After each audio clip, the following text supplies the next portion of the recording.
Hello, নমস্কার সবাইকে। কেমন আছেন সবাই? এই যে ভিডিওটা যে আমরা দেখতে পাচ্ছি সামনে, এটা হলো রাইনো মানে বাইসন। সবাই চেনেন হয়তো। আমি কেন এক্সাইটেড সেই স্টোরিটাই বলি। জলদাপাড়া ন্যাশনাল পার্কের খুব কাছাকাছি ৩০ মিনিটের ডিস্টেন্সেই আমার বাড়ি।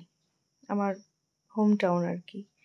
তো আমি অন দ্য ওয়ে আসছিলাম, সাথে ময়ূরও দেখতে পেয়েছি। ওভার এক্সাইটেড হয়ে গেলে যা হয় আরকি।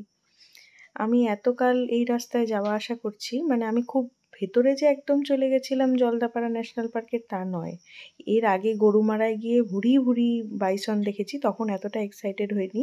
কেন বাড়ির পাশে দেখে এক্সাইটেড হচ্ছি, এতকাল এই রাস্তা দিয়ে যে যাওয়া আসা করছি, যেটা বলছিলাম আরকি, কখনো কিন্তু দেখতে পাইনি। সেদিন হঠাৎ দেখি রাস্তায় ভিড়। আমি তো ভাবছি হাতি, যেটা আমাদের এখানে সচরাচর দেখাই যায়। কিন্তু দেখছি হাতি না, রাইনোসরাস, মানে হঠাৎ করে বাইসন দেখেছি এবং অনেকগুলো। আমি তো ক্যামেরাটা খুব জুম করেছি, সেই জন্য আর কি একটু ফেটে গেছে। বাট এক্সাইটমেন্টটা আলাদাই। তবে নিজের চোখে বন্য জীবজন্তু দেখলে, হ্যাঁ, তারা জঙ্গল কমে যাওয়ার জন্য রাস্তার সাইডে চলে আসে ঠিকই, কিন্তু দেখে খুব আনন্দ পেয়েছি। আপনারাও দেখে জানান কেমন লাগলো। আসলে বাড়ির পাশে হঠাৎ এরকম দেখলে মজাই লাগে। বাই।